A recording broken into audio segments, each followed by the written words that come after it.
বিশ্ব টেস্ট চ্যাম্পিয়নশিপের পয়েন্ট টেবিলের শীর্ষে উঠেছে দক্ষিণ আফ্রিকা। শ্রীলঙ্কাকে 109 রানের ব্যবধানে হারিয়ে টেস্ট চ্যাম্পিয়নশিপের ফাইনালে এক পা দিয়েছে বাবুমার দল। প্রোটিয়াদের আর একটি ম্যাচ জিতলেই একেবারে নিশ্চিত হয়ে যাবে লর্ডসে ফাইনাল খেলার টিকিট।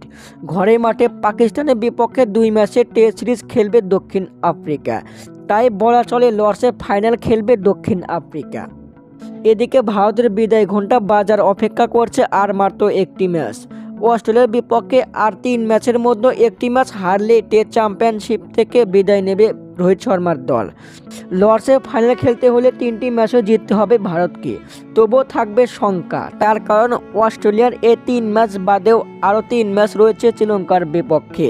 বর্তমান পয়েন্ট টেবিলে 2 নম্বরে অবস্থান করেছে অস্ট্রেলিয়া। ফাইনালের পথ অজিদের বেশ ভালোভাবে টিকে রয়েছে। টেস্ট চ্যাম্পিয়নশিপে ঘুরে ফিরে সেই ভারতেরই বিদায় দেখছে ক্রিকেট বিশ্ব।